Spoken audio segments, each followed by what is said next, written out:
আসসালামু আলাইকুম শিক্ষার্থীরা, আশা করি তোমরা সবাই ভালো আছো। যারা অষ্টম শ্রেণীতে পড়ছো, তোমাদের ইংলিশ কোশ্চেন কেমন হতে পারে তার একটা কোশ্চেন প্যাটার্ন নিয়ে আমি এখন আলোচনা করব। তাহলে চলো আমরা আমাদের আলোচনা শুরু করি। অ্যাক্টিভিটি 1, এখানে কি থাকবে দেখো, এটা রাইম থাকবে।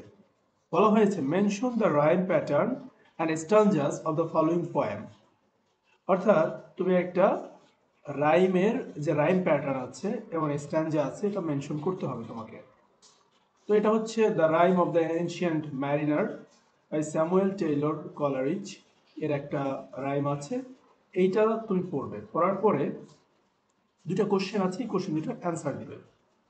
কোশ্চেন দুটো দেওয়া ছিল এ নাম্বারে, how many stanzas are in the poem, এই পোয়েমে কয়টা স্ট্যানজা আছে। বি নাম্বার আছে what is the rhyme scheme of the poem, অর্থাৎ এই পোয়েমের রাইম স্কিম কি। তো দেখো আমরা অ্যান্সারগুলো আলোচনা করছি। এ নাম্বারের অ্যান্সার কি, দেখো how many stanzas are in the poem, there are three stanzas in the poem. What is the rhyme scheme of the poem? The poem is in lyrical ballad style.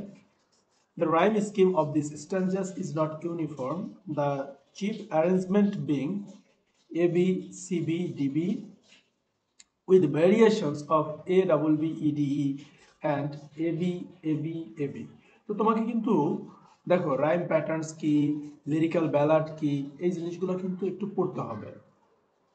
Activity 2, টুতে বলা হয়েছে detect the rhyme pattern of the following poem, অর্থাৎ নিচের পোয়েমের rhyme প্যাটার্নটা তোমাকে বের করতে বলেছে। তার মানে তুমি এই যে পোয়েমটা আছে এটা পড়ে তুমি রাইম প্যাটার্নটা বের করবে, এটা এখানে বের করে দেওয়া আছে। সি নাম্বারে দেওয়া আছে activity 3, complete this similes using word from the box, অর্থাৎ বক্স বলতে এই উপরে যে ওয়ার্ডগুলো আছে এগুলো তুমি জাস্ট হচ্ছে এখানে ইউজ করবা। অ্যান্সারটা এখানে সুন্দর করে দেওয়া আছে। অ্যাক্টিভিটি 4 হচ্ছে ম্যাচিং, অর্থাৎ match the words with the meaning. এখানে ওয়ার্ডগুলো আছে, এখানে মিনিং আছে, অর্থাৎ তোমাকে এটা ম্যাচিং করতে হবে। দেখো আমি ম্যাচিং করে দেখিয়েছি, এই হচ্ছে তার ম্যাচিং। পাশাপাশি ওয়ার্ডগুলোর অ্যান্সার মানে তোমার হচ্ছে ওয়ার্ডগুলোর বাংলা অর্থ আমি এখানে শেয়ার করেছি যাতে তোমাদের বুঝতে সুবিধা হয়।